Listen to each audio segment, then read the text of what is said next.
behind me is the 2025 Mazda CX-90, and today I'm gonna take it on a 1,000 kilometer road trip, about 620 miles, just to find out if it could be a little bit more efficient than the 4-cylinder plug-in hybrid model that Mazda also sells, especially up here in the Pacific Northwest where our charging infrastructure isn't always the greatest. They've also made a few changes for this model year. Let's go for a drive. All right, so the last time I drove this road, I was driving an Acura MDX Type S. And I know this is not a direct competitor to that. The MDX Type S is considerably more expensive, but this has more torque. It's got about the same amount of power, and the CX-90 tries to, at least from where I'm sitting, introduce some of what the MDX does, or at least the Type S does so well, which is those driving dynamics that actually make you want to drive it on a long twisty back road, you know, take the long way.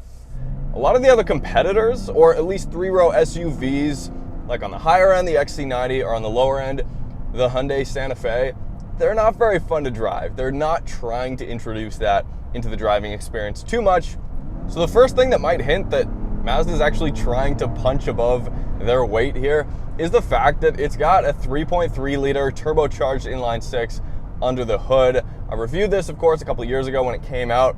I mentioned it has the 8-speed automatic transmission as well, and that is not a torque converter transmission. It is a single wet plate clutch instead of that. So it's developed in-house by Mazda. They went like the extra miles actually, to make this a little bit more smooth, and that's why I'm comparing it with the 2.5 liter 4-cylinder turbo plug-in hybrid. 340 horsepower, 369 pound-feet of torque. Key is though, and this makes about 20 extra horsepower when you put in 91 octane than the plug-in hybrid, the torque is lower down. The peak torque, despite the fact that a plug-in hybrid has instantaneous electric torque, we've got peak torque lower down. So the pickup, so to speak, is a little bit better. When you put your foot down, the transmission's quick to respond. Best part is you get to listen to that engine.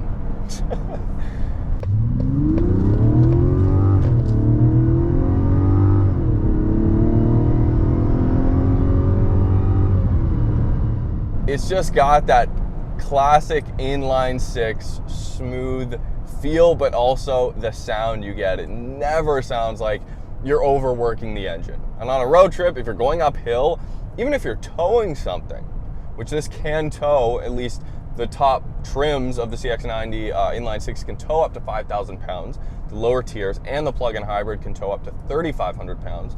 So that's a sacrifice there. But even if you're towing, I mean, I couldn't see this engine ever sounding like it's under stress, which is the best part about the CX-90's driving experience, in my opinion. It's got to be the engine.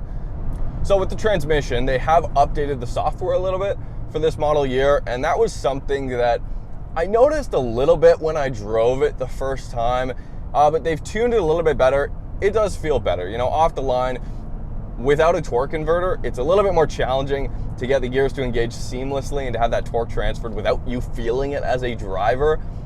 And it's pretty good. It's just about there. It's not quite as smooth as a torque converter would be off the line. I mean, when you're off throttle, it's gonna sit, what, 1,400, 1,500 RPM, but you give it some gas. It's quick to downshift. The downshifts are awesome. It has paddle shifters. I don't really use them. The transmission's pretty smart.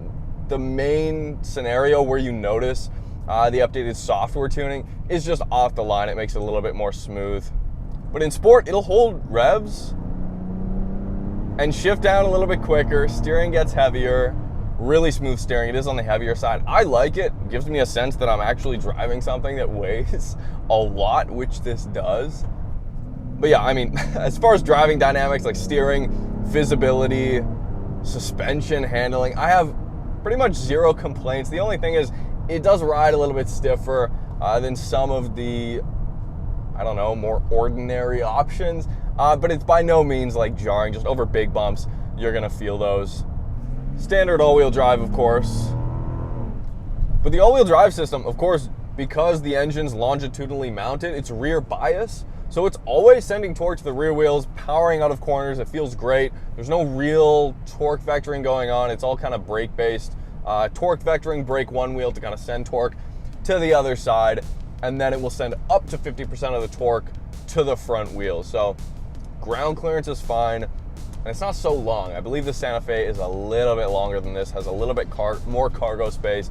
With the third row up, there's not a lot of space back there. You're not doing much. There's a little bit of space, again, under the carpet there, but it's not a whole ton.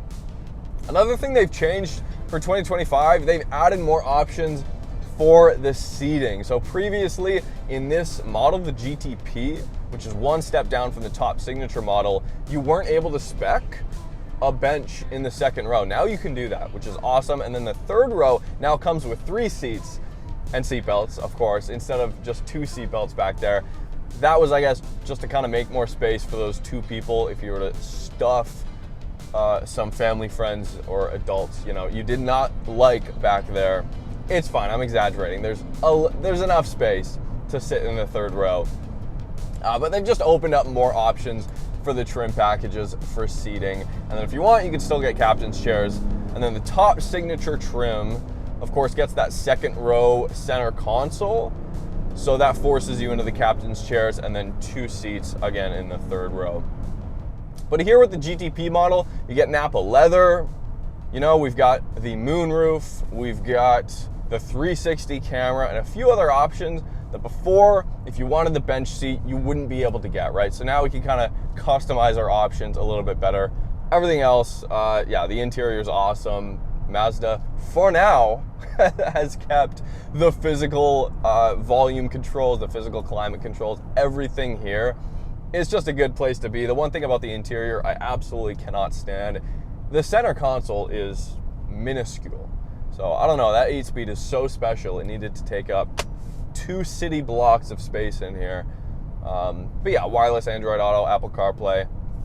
You know, I think the CX-90 looks good. I don't think there's any complaints there. To me, the CX-90 is just like a high-speed cruiser in look and in feel.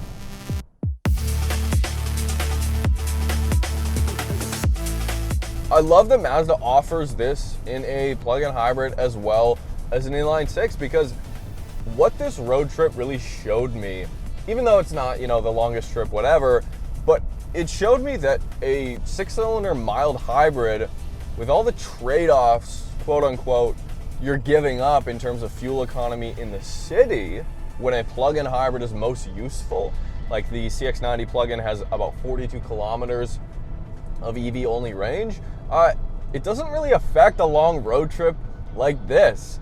And to put it in perspective, I did some math, okay? You guys, let's get nerdy. This gets just about the exact same 25 miles per gallon average as the plug-in hybrid gets when you're out of battery. And that, of course, is due to the fact that that plug-in hybrid weighs about 300 pounds more than this. So you're lugging around, in effect, on a long road trip like this, once your battery is drained, a whole ton of extra weight. Now, let's say we started at home with a full charge in the plug-in hybrid, okay? You go 42 kilometers. That, in effect, would have used in this car, that same distance, about 4 liters of fuel. Interestingly enough, the CX-90 with the inline-6 has a 4-liter larger fuel tank than the plug-in hybrid. So they've already done this math. I don't need to tell Mazda to do this math. If we were to continue the trip in the plug-in hybrid without charging at all to get here in the Okanagan, we would have saved about $7.50 in fuel. There you go. You did get here more efficiently in the plug-in hybrid. It sounded not as great, but you got here more efficiently, right? If you were to stop and charge that plug-in hybrid one time, right, 20 to 80% takes about 80 minutes. On a level 2 charger, this does not have the plug-in hybrid model doesn't have DC fast charging. So it would take that long. You're sitting there for at least an hour, if not an hour and a half, to get closer to 100%. That same distance, that extra 42 kilometers, in total now 84 kilometers that you've driven on EV only in the plug-in hybrid would have cost you a total of about $14 in the inline-6. So once we've arrived at our destination here in the Okanagan, at least an hour earlier than the plug-in hybrid if it were to make those 2 stops, and we spent an extra $14.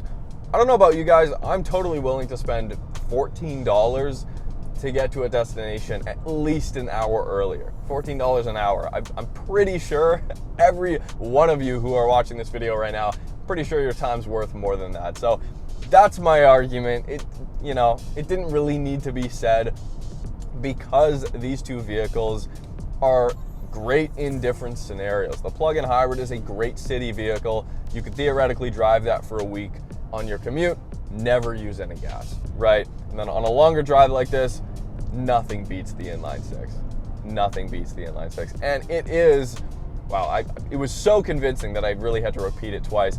And it's just, I would much rather have the power, the torque, and the sound of the Inline-6 and pay like a very small price penalty on a drive like this. So one more thing to note, the plug-in hybrid is, give or take, $8,000 to $10,000 Canadian more expensive than its equivalently spec'd Inline-6 model, right? So you are paying a huge premium. It's just, at that point, it's up to you to calculate whether it's going to be more efficient for your driving style. This one I'm sitting in, the GT-P, starts at $59,000 Canadian. It's $61,000. There's really no options. It's just the package. I would spec GT-P, so you get the moonroof, ventilated seats up here, 360 cam, heated seats in the second row, stuff like that. Thank you guys so much for watching. Let me know what you guys think in the comments below, which one you go with, but there you go. That's my verdict. Probably the last CX-9 video I will ever make. See you guys next time.